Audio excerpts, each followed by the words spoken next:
이번에는 이렇게 순환 배당이 이루어지는 경우는요, 항상 조세채권, 공과금 채권, 그리고 임금 채권, 그 다음에 특히 소액 임차인 때문에 소액 임차인 때문에 그 순환 흡수 배당이 이루어지는 경우가 발생하죠. 제가 판서를 해보면서 왜 이런 일이 발생하느냐, 소액 임차인 때문에 발생하느냐, 이러한 것 때문에 그런 거죠. 예를 들어서 이제 이 가압류권자가 있고, 그 다음에 근저당권자가 있는데, 이 근저당권자가 언제 생겼냐면 2011년 1월 10일 날 근저당이 설정이 되고 나가지고, 그런데 임차인은 보증금이 1억 1천이라고 하면, 1억 1천만 원이라고 하면, 그리고 이 사람이 전입신고도 하고 확정일자도 갖췄다. 이렇게 된다 그러면 이 임차인은 두 개의 권리를 가지고 있죠. 두 개를. 1번 임차인이 최우선 변제금. 현행법상 최우선 변제는 2018년 9월 18일부터 현재는 주택가액의 2분의 1 범위에서 1억 1천만 원 이하일 때 3,700만 원을 주택가액 2분의 1 받을 수가 있는 거죠. 그래서 이런 경우는 3,700만 원은 이게 2018년 9월 18일 이후로 경매나 공매가 진행됐다면 3,700은 이 가압류권보다 우선하는 거죠. 가압류가 5천, 그게 1억. 자, 그리고 나서 두 번째 이 순위로는 뭐가 되냐? 임차인의 확정일자. 확정일자는 1억 천에서 3,700을 빼면 얼마가 나오는가? 1억 천. 이건 여러분 심학습이라 좀 어려운 거지만 그래도 잘 따라오시기 바랍니다. 1억 천에서 마이너스 3,700을 빼면 7,300만 원이 돼요. 확정일자 7,300만 원. 그래서 이런 경우는 순위가 어떻게 되냐? 이 가압류 채권은 이제 근저당하고 동순이고, 이 가압류는 이 임차인이 최우선 면제 3,700보다 후순위가 됩니다. 그리고 가압류권자는 2번 7,300 확정일자하고 동순위 관계가 있죠. 그리고 근저당 같은 경우는 가압류하고 동순위지만 이 근저당 설정 당시에 소액 임차인이 해당이 되려면 서울이 같은 경우는 7,500만 원 이하일 때 2,500만 원만 인정이 되는데, 이 사람은 1억 천이기 때문에 이 사람한테 소액 임차인임을 주장할 수가 없는 거죠. 그래서 이럴 때에는 이 근저당이 우선하는 거예요. 근저당은 그래서 최우선 변제하고 확정일자보다 우선하는 거죠. 그러나 임차인이 최우선 변제 같은 경우는 가압류보다 우선하고 자기의 확정일자보다 우선하지만 이 근저당보다 우선하지 못하는 것 되죠.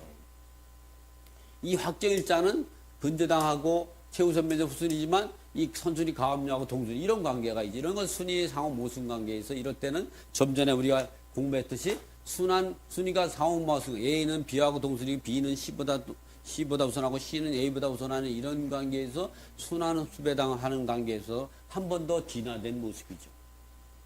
자, 그리고 지금 같은 경우는 이걸 좀 전에 했기 때문에 순환 흡수 배당은 여러분이 홀로 한번 연습을 해보세요. 지금 같은 문제를 한번 풀어보시면 여러분이 상당히 지금 같은 경우는 배당 시간이 아니기 때문에 이렇게 하는 거다. 이런 것만 가르쳐 드리고, 또 이런 경우가 있죠. 어떤 경우냐면 세금이 있고, 이 세금에는 당해세도 마찬가지로 당해세, 또 일반 세금이 법정길이 근저당보다 빠른 거죠. 근저당보다. 근데 근저당이 2011년 1월 10일 날 설정이 돼 가지고 이와 같이 임차인이 1억 천, 차인이 1억 1천만 원 갖고 전입신고도 하고 확정일자를 갖췄을 때 1번 임완이 최우선 변제금 3,700만 원, 임투 은 7,300만 원은 확정일자. 이랬다고 하면 이 세금은 근저당보다 우선하고 하지만 임차인이 최우선 면제, 현행법상 소액임차분이 일정액 3,700보다 후순위가 되는 거죠.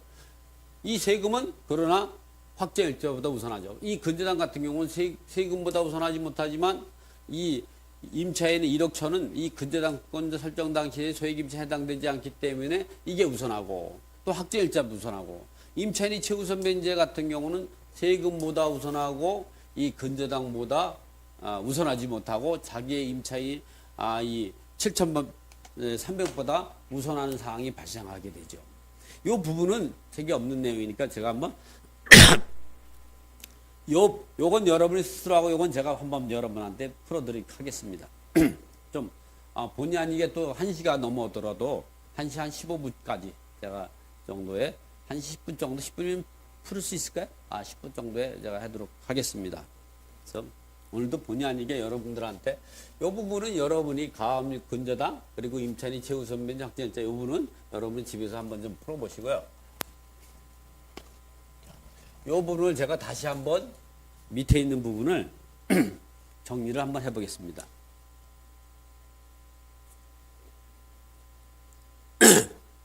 자, 세금이 1번 세금이 당해세하고 일반 당해세도 최우선보다 작은 당해세하고 일반 세금을 포함해서 금액이 얼마냐? 5천만 원.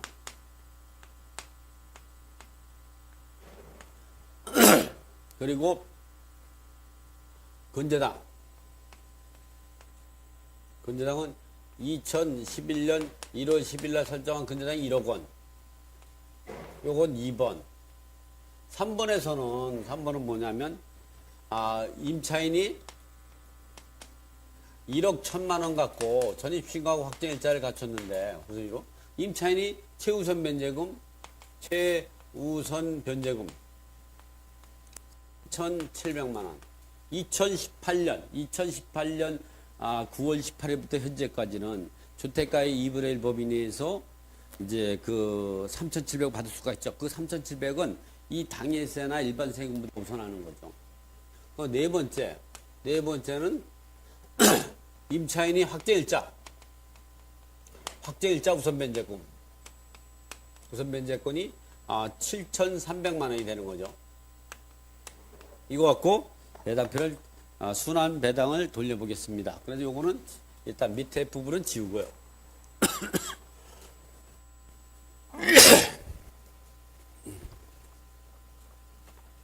여러분들 이렇게 쉽게 하나하나 정리해 놓고 모르면은 여러 번 반복해서 연습을 하다 보면 여러분들 이렇게 배당에 대해서 자신감이 생기고 이렇게 선순위 임차인이 있거나든가 또는 후순위 임차인들 이런 사람들이 배당받지 못해서 인수하는 금액이 있다든가 또 후순위 임차인이 배당금을 받아야 되는데 못 받게 돼가지고 여러분이 명도할 때 명도 비용, 즉 이사 비용을 지급하고 해야 되는 것 또는 명도로 어려움이 있죠. 왜냐하면 배당금을 최우선 면제금을 배당받게 된다면 명도는 무효입증에 할 수가 있는 거죠. 그래서 권리 분석에서 배당이 굉장히 중요하고 그 배당의 맥락에 마지막에 있는 것이 순환 흡수 배당이다. 그래서 이 부분을 근데 실질적으로 이런 경우가 아닌 경우 없습니다. 배당표 짜면 순환 배당 아닌 경우 없습니다. 여러분이 편하려고 그냥 지나갔을 뿐이죠. 자, 이렇게 전체가 1억 5천 그리고 뭐 한 2억 6천 정도 전체 채권이 1억 5천에다가 1억 천이니까 2억 6천이 되나요? 혹시 이제 방송 중이니까 실수하면 안 되니까 제가 한번 계산을 해보겠습니다. 1억 5천에다가 더하기 2억 천이면 1억 5천에다가 더하기 1억 천이면 2억 6천 맞네요. 배당 금액을 1억 5천이로 한번 정해보기. 1억 부족해야지 넘치면 그냥 넘겨주면 2억 7천이라면 그냥 넣어주면 되죠. 네, 해당 금액을 1억 5천으로 한번 정리해서 한번 해보겠습니다. 1억 5천. 배당금이 1억 5천만 원이다. 경매 비용을 뺀 금액이 이거다. 그러면 이제 1차 안분 배당 1번 세금 세금은 1억 5천, 1억 5천만 원. 이것이 배당금 곱하기 전체 이체권액이 2억 6천이라고 했죠. 그리고 세금의 채권액은 5천만 원입니다. 그리고 두 번째, 근저당. 근저당 같은 경우는 1억 5천 곱하기 2억 6천 분의 1억 원이 되는 거죠. 세 번째, 임원. 임원이 임차인이 최우선 변제를 임원은 요거를 임완이로 하고요. 다 쓰기가 뭐니까 요거를 임투로 해보겠습니다. 이렇게 확정일자 임투, 최우선 변제를 임완이로 해서 약식으로 한번 제가 명제. 임원은 1억 5천 곱하기 3,700만 원이 되는 거죠. 그리고 네 번째, 임투. 임투 같은 경우는 확정일자 우선 변제권이죠. 이런 거를 7,300으로 이렇게 정리해 버리면 하고 분모는 2억 6천만 원. 이랬을 때 1차 한번 배당 금액을 제가 한번 계산해 보겠습니다. 자, 5천만 원을 갖고 5천만 원 나누기 2억 6천만 원 곱하기 1억 5천만 원이면 얼마 나오냐면 2,884만